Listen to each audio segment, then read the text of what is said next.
nunca pierde, ¿no? Por la buena fe con la que ha adquirido el inmueble.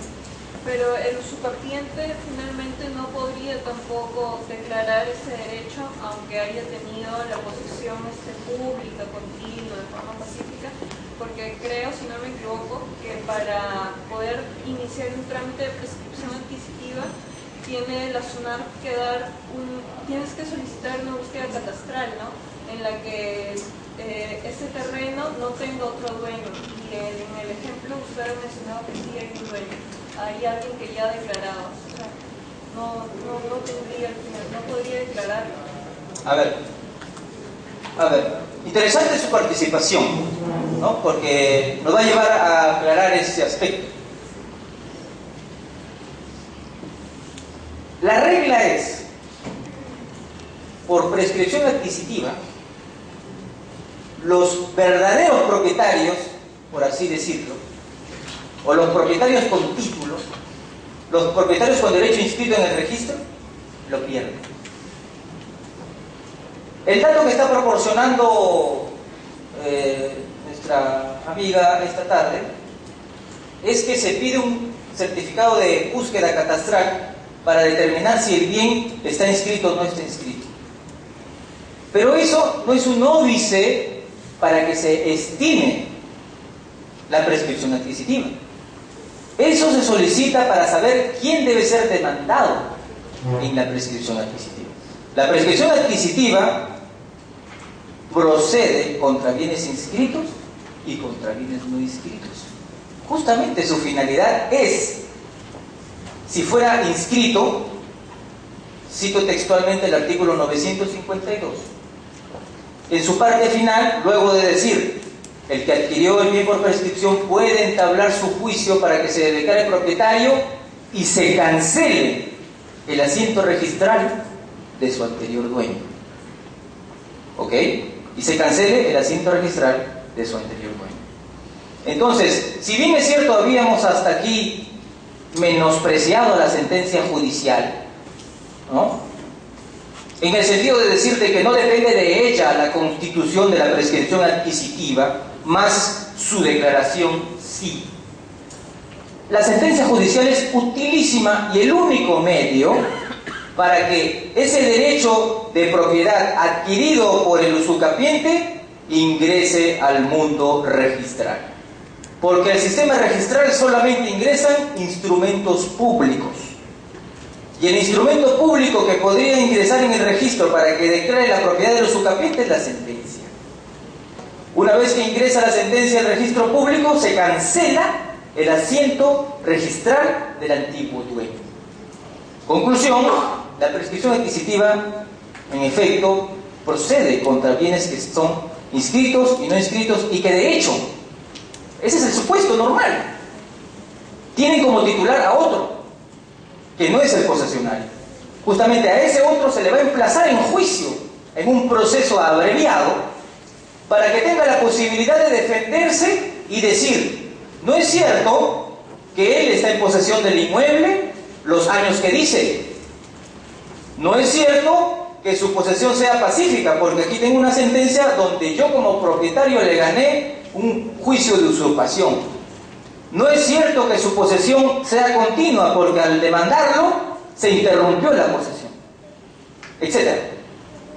El propietario tiene la posibilidad de defenderse en el juicio de la prescripción adquisitiva, y si es que, siendo propietario inscrito y teniendo su escritura pública, si no fuera inscrito, no llega a demostrar, no llega a desvanecer la pretensión de prescripción adquisitiva del demandante, finalmente verá que su derecho de propiedad desaparece y se erige como nuevo propietario declarado, porque como lo hemos dicho hace rato ya, sería solamente de una forma material, pero no declarado todavía, el nuevo dueño del bien. Entonces, en el supuesto que estábamos planteando era respecto de la posibilidad de reivindicar, ¿ok? Porque respecto de la posibilidad de ingresar en el registro, si ese es el sentido de la intervención que has puesto, en el sentido de ingresar en el registro, la única forma es que se le declare judicialmente como propietario. Eso está fuera de discusión, ¿ok? Lo que estábamos viendo era saber si es que este tercero, ¿ok?, ¿ok? Este tercero que ha comprado en base a la información del registro, cuando quiere tomar posesión del inmueble, el inmueble está en manos de estos sujetos que ya cumplen los requisitos de la prescripción adquisitiva. Ese es el supuesto. Este tercero obviamente va a ser asesorado y va a utilizar el mecanismo de tutela de la propiedad, que es la reivindicación. Va a demandar la reivindicación. Pero como hemos visto, uno de los requisitos de la reivindicación es demostrar que el reivindicante es el propietario. ¿Ok? Entonces, cuando demande la reivindicación, este tercero, estos prescribientes a la hora de contestar la demanda van a probar de que ya ha operado en ellos la prescripción adquisitiva, porque cumple con los requisitos de la posesión habilitada para prescribir. Entonces la pregunta era si es que se debe tratar como propietario a este tercero, ¿no?, que no ha tenido la posibilidad de ejercitar la posesión del bien, para que en su favor se declare fundada la demanda de reivindicación, ¿no? Si de todas formas se debe considerar automática la prescripción adquisitiva para dilucidar este supuesto.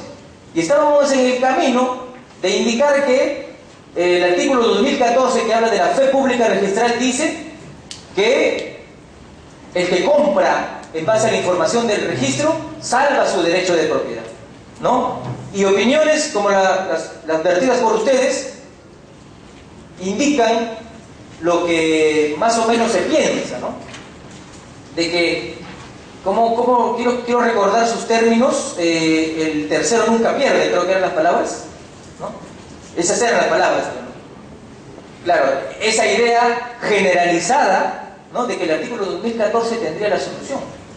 Y estábamos en el camino de analizar que el artículo 2014 solamente regula las transferencias derivativas, porque lo que hace el 2014 es proteger al tercero si es que, por ejemplo, el contrato de adquisición de propiedad de aquel sujeto que le vendió a él luego se anula. Imaginemos que es un bien social, ¿ok? Imaginemos que es un bien social por circunstancias que uno no puede determinar, porque en la vida pueden pasar miles de cosas. Y hay de ustedes que tengan, digamos, la costumbre de decir, pero ¿cómo pasó eso? No, ni por qué lo dices, no te pasó, ¿no? Y así pasan las cosas. Uno no sabe cómo. Negligencias, errores, favores, pueden pasar miles de cosas. Pero resulta, como pasó en un caso concretamente, que un bien social se inscriba la transferencia en el registro sin la participación de la cónyuge, ¿ok?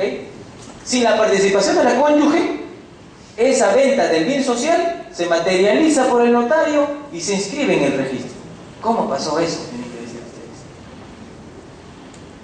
Luego de ello, ese adquirente de ese bien social, que evidentemente celebró un contrato nulo, ¿verdad? Celebró un contrato nulo, hace una transferencia a un tercero, ¿ok? Ese tercero ve la información registral y verifica que hay allí la compraventa de quien aparece en el registro como dueño. Luego aparece la cónyuge demandando la nulidad de las dos transferencias. Dice la cónyuge, preterida en sus derechos, la transferencia que mi cónyuge ha hecho a favor de X es nula, porque siendo este un bien social, yo debí participar. Tiene razón, señor. Por lo tanto, la transferencia que le hizo este señor X al señor Y también es nula, por el principio nemo plus juris. Nadie puede transferir más allá de lo que tiene. Por lo tanto, al ser nula la transferencia de mi cónyuge a X, la transferencia hecha de X a Y no es válida, porque ni siquiera había adquirido el derecho de propiedad. Y ese tercero toma el escudo del artículo 2014 y se protege. Y el derecho lo protege. Dice, usted no se preocupe, señor, usted tranquilo, ¿no? Usted tranquilo, que usted ha comprado en base a la información registral. Y no interesa que la compra que usted haya hecho sea evidentemente nula, porque en verdad no participó la cónyuge, pero definitivamente su compraventa permanece válida. Ese es el esquema del 2014, ¿no? Ese es el esquema, ese es el radio protectivo del 2014. ¿Ok? Entonces, la cónyuge va a anular definitivamente se va a declarar seguramente la nulidad de esa transferencia que hizo a su cónyuge, pero el contrato del tercero va a quedar incólume. ¿Ok? Y seguramente tendrá una pretensión resarcitoria que pueda satisfacer sus intereses, ¿no? Si es que tiene bienes el cónyuge, si no, difícilmente podrá haber compensado su sacrificio patrimonial. Entonces, en el esquema de la prescripción adquisitiva no hay este trayecto. No hay el trayecto. O sea, ¿cuál es el contrato que se ha anulado previo a la adquisición del tercero para que éste resulte protegido? Si por definición la usucapión es una forma originaria de adquirir la propiedad, es una forma ex novo de adquirir la propiedad. Y cuando dice que es una forma ex novo, es como decir que es una adquisición que nace de la nada, de la misma antigüedad de la posesión. Entonces la conclusión a la que arriba Gunter González Barrón, experimentado profesor de derechos reales, funcionario mucho tiempo en registros públicos y en el tribunal registral, es que el artículo 2014 del Código Civil no regula el supuesto de la usucapión. Entonces el usucapiente va a ser preferido, y en todo caso, si se quiere hacer que el tercero sea protegido, y esto ya lo digo yo y no lo dice él, debería crearse una fórmula normativa que sí lo proteja, porque definitivamente con el 2014 no alcanza. Con el 2014 no alcanza. Va a depender de la postura de quien tenga. Y acá hay un término acuñado por Gunter interesantísimo, el llamado extremismo registral. Y acá hay otro versus, ¿no? Acá hay un versus entre la automaticidad de la prescripción adquisitiva y la superación del extremismo registral. Y el extremismo registral más o menos es el fermento de expresiones como no existe nada más fuera del registro. Por ejemplo, fuera del registro no hay más. De expresiones como realidad registral y realidad extrarregistral. Pero si la realidad es una sola, ¿o hay dos realidades? La realidad es una sola. Lo que hay en el registro es información registral. Entonces el extremismo registral plantea como dogma la absolutez del registro. Es el dogma de la absolutez del registro. Estaría representado en una frase que me parece muy ilustrativa ahora de el tercero nunca pierde, ¿no? Sería una frase del extremismo registral. Va a depender ya de la postura y de la posición que uno adopte. Entonces, en ninguna parte del mundo se puede aceptar que el registro dé publicidad de todos los sucesos de la realidad. Y aquí retomo las palabras que hace rato vertí. Que el derecho es apariencia, pero la apariencia del derecho no es la realidad. La apariencia del derecho no es la realidad. Y definitivamente, el registro público no puede alcanzar esa función de darle publicidad a toda la realidad de su conjunto, como pasa en la usucapión.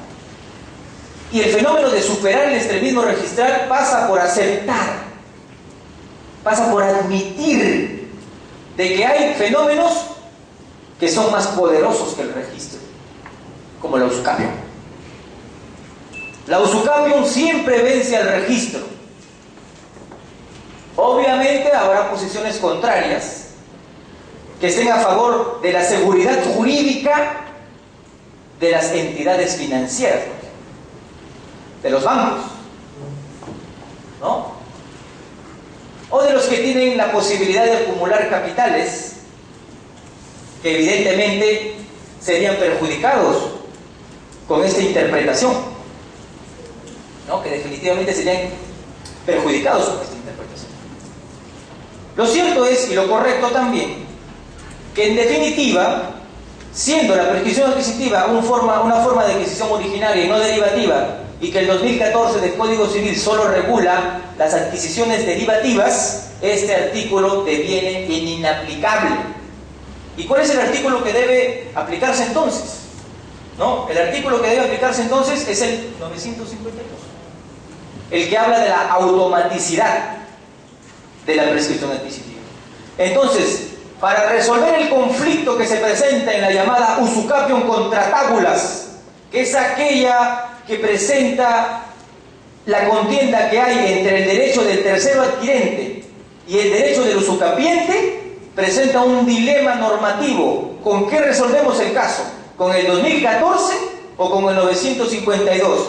El 2014 dice que debe protegerse al tercero registral que haya hecho una compra en base a la información del registro, si es que luego de su compra se anulan los contratos previos a él, de su cadena de propietarios, de su tracto sucesivo, hay un vicio previo al suyo en uno de esos eslabones, y no interesa que uno de esos eslabones se rompa, él permanece incólume.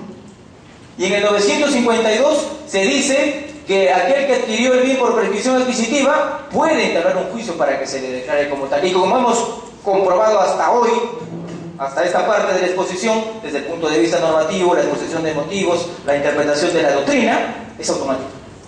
Entonces, si es automática y ese tercero demandaría la reivindicación, definitivamente, aplicando el 952 y no el 2014, la reivindicación debería ser desestimada, ¿no? La reivindicación debería ser desestimada. Pero como decimos, en el derecho hay campo para todas las opiniones. Esta es una salida no solo normativa, sino sociológica. Porque el día en que se comience a comprender que el derecho es más que formas, relaciones sociales y económicas, se tendrá una interpretación más justa del derecho. ¿A qué le damos culto? ¿A las formas o a la justicia? Y si la reivindicación, definida por mí como un mecanismo de tutela de la propiedad, que busca lograr la recuperación de la posesión cuando el que está enfrente es un posesionario que no tiene un derecho oponible a él, al reivindicante, pero que definitivamente debe acreditar que es el propietario, y habiendo operado la prescripción adquisitiva de forma automática, el propietario hoy ya no es él, sino es el usucapiente. El derecho es aplicación de formas o búsqueda de soluciones justas. ¿Qué es el derecho? Y aquí hay una oportunidad para demostrar que el derecho no es un punto de reformas, sino que es una cuestión sociológica que tiene un contenido socioeconómico debajo. Esto significa que debemos y estamos definitivamente volviendo a la revalorización de la posesión como se hacía en épocas románicas. La posesión importa tanto y a veces más cuando es ad usucapione que el registro público. Un comprador diligente hoy no debe satisfacerse con la información registrada. Un comprador diligente y un abogado diligente que asesore inmobiliarias o compras de bienes debe sugerir a su cliente que inspeccione el predio. Esto repele el análisis económico del derecho, ¿no? Pero aquí hay una íntima contradicción en la postura del análisis económico del derecho, porque como decíamos hace rato, en países liberales como Estados Unidos se permite la usucapión, pero no con ese nombre, porque ellos no aprendieron de los romanos como nosotros. Ellos tuvieron otra formación, otra vertiente de formación, y se le llama posesión adversa. y se permite que los bienes se destinen al uso más valioso para ellos, en la llamada posesión adversa, pero se critica, por ejemplo, que la usucapión venza el registro, porque el registro brinda la seguridad jurídica. Y como brinda la seguridad jurídica, interrumpiría la circulación del tráfico patrimonial. Y al interrumpir la circulación del tráfico patrimonial, se estaría defraudando los intereses del derecho. Pero el derecho tiene como principal finalidad dar fluidez al tráfico patrimonial. ¿Esa es la finalidad del derecho? ¿No dice la Constitución que la dignidad de la persona es el centro de todo? ¿De la sociedad, del Estado, de sus normas? ¿Qué está antes? La importancia de otros derechos como la vivienda o la vida digna o el respeto de los demás o la función social de la propiedad o la circulación del tráfico. Entonces, definitivamente ese es el sustrato, digamos, ontológico para llegar a determinar que el artículo 2014 del Código Civil no es el que dilucidaría este tipo de circunstancias. Y es más, sobre prescripción adquisitiva. No solamente la prescripción adquisitiva es civil, sino también es administrativa y también es notarial. ¿Ok? Avendaño Arana, no Avendaño Valdés, sino su hijo Avendaño Arana, en un libro que ha salido este año, Los derechos reales en la jurisprudencia de Gaceta Jurídica, vincula lo de la calidad declarativa de la sentencia con la posibilidad de pedir la prescripción adquisitiva en vía notarial. Él dice más o menos lo siguiente, ¿no? Dice, la sentencia judicial no es tan importante para que se constituya el derecho de propiedad que nace por los usucapión. Tanto así que no es necesario que lo declare un juez, sino lo puede declarar un notario. Dice más o menos en su argumento. Y si esto les parece a los que piensan en la propiedad privada e inviolable, como en Francia, digamos criticable, más criticable todavía seguramente les parecerá la prescripción adquisitiva administrativa, aquella que está bajo la competencia del COFOPRE, el organismo de formalización de la propiedad informal, que es completamente diversa a la que hemos hablado aquí. Bueno, aunque sobre prescripción adquisitiva, de los requisitos que yo les he puesto, se dan cuenta ustedes que solamente les he hablado de la prescripción larga, la de 10 años. Porque la prescripción corta, y ahora hablaremos un poco de eso, que es la ordinaria, la que pide 5 años de posesión nada más, requiere 2 requisitos adicionales. Dijimos, posesión pacífica, continua y pública, a título de propietario. En ambas tiene que estar esos requisitos. Y los requisitos adicionales de la prescripción adquisitiva corta son el justo título y la buena fe. ¿Ok? El justo título y la buena fe. ¿Qué es el justo título? O sea, aquel que quiere prescribir demostrando posesión solo por 5 años debe demostrar justo título y buena fe. ¿Y qué es el justo título? ¿Qué tiene que ver con la justicia ese concepto? No tiene que ver nada. No sé ni por qué le llamaron justo título. Da la idea de como que es un título justo o un título expedido con las justas o qué. ¿No? ¿Qué es un justo título? No revela ni siquiera el contenido de su definición. El justo título es un acto traslativo de dominio. El justo título es un acto traslativo de dominio otorgado por un propietario aparente. Y quien compra tiene la creencia de que está comprando del verdadero titular. Eso es el justo título. Entonces, en el área rústica, en el área rural, existen los llamados contratos de traspaso o traspaso de mejoras o traspaso de posesión. Es un acto traslativo de dominio, ese contrato de traspaso de posesión.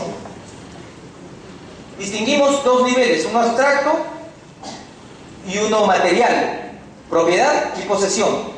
El acto traslativo de dominio tiene que ser una compraventa de la propiedad. Y esos contratos de traspaso de posesión no son actos traslativos de dominio. Cuidado usted con que alguien le venga a decir, doctor, quiero demandarla, porque la gente se informa. Y ya vienen con la receta, ya escuchan a un contador, a un profesor, a la vecina de la esquina, oye, sí, pero hay una prescripción adquisitiva, lleva tus documentos. Ellos se informan ya, tienen ideas. Y ustedes son los que tienen que encauzar esas ideas. No vayan a creer que quien decide la pretensión es el cliente. Uno es el que decide con su conocimiento técnico la pretensión a plantear. Y viene mucha gente con sus contratos, sus traspasos de mejoras, donde solamente se transmite posesión. Eso no es un justo título. Tiene que ser un acto traslativo de dominio, una transferencia de propiedad, una compraventa. Eso es un justo título. Y el otro elemento, que el que transfiere no sea el propietario. Y si le transfiere el propietario, ¿para qué va la prescripción adquisitiva, pues? ¿De qué sentido tiene la prescripción adquisitiva si el que le está transfiriendo es el propietario? Simplemente que busque la inscripción directamente, ¿no? Un supuesto distinto es que el propietario registral haga la minuta y no quiere otorgar la escritura pública, y usted no va a ir a demandar la prescripción adquisitiva porque no quiere otorgar la escritura pública. Hay un proceso propio que se llama el de otorgamiento de escritura pública, y usted va a la escritura pública. Y si inicia usted un proceso con ese tipo de documentos, la demanda va a ser obviamente declarada improcedente, por innecesaria. Tiene que ser una transferencia de alguien que no es el dueño. ¿Ok? Eso es el justo título. Y la buena fe es la creencia que se está comprando de aquel que es dueño. Entonces, les pregunto, esta prescripción adquisitiva ordinaria que requiere justo título y buena fe, ¿puede proceder respecto de bienes inscritos y respecto de bienes no inscritos, atendiendo al requisito de la buena fe? ¿Sí o no? ¿Procedería contra bienes inscritos o respecto de bienes inscritos y respecto de bienes no inscritos? ¿Sí o no? Si está añadiendo el requisito de la buena fe. ¿Usted qué piensa, señorita? ¿Por qué?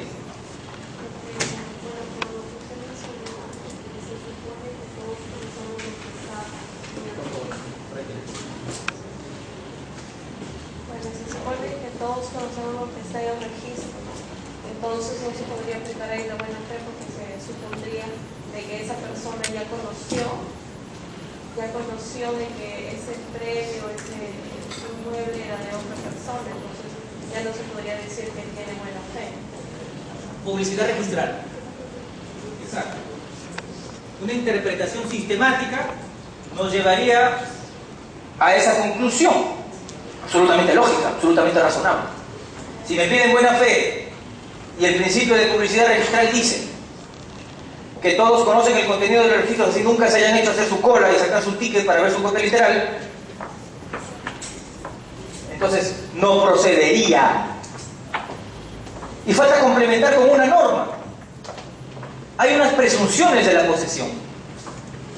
Por ejemplo, una de ellas dice: al poseedor se le presume propietario, salvo prueba en contrario. ¿No? Y este dato normativo les da a ustedes la importancia de la posesión. ¿No? Al poseedor se le reputa propietario hasta que se pruebe lo contrario. ¿Ok? Otra presunción: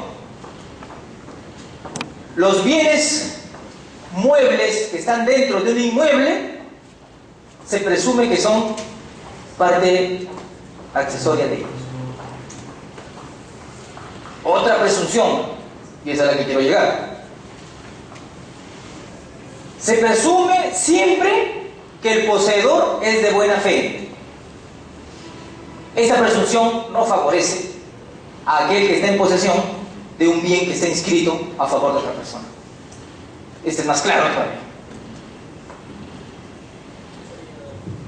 Por favor. Una vez me hicieron una pregunta de que, ¿qué pasaría con las personas que tienen un establecimiento, un local, un mercado, y tienen la idea que el tener tanto tiempo en un mercado les da el derecho de prescribir? va a depender Si me dices que es un mercado, lo primero que pienso yo, esos comerciantes están poseyendo a título de propietario o a título de arrendatarios. Supongo yo que si están en un mercado y hay una administración municipal que les cobra impuesto, tributo correspondiente, ellos saben que no están, ellos no pueden decir que están a título de propietario, porque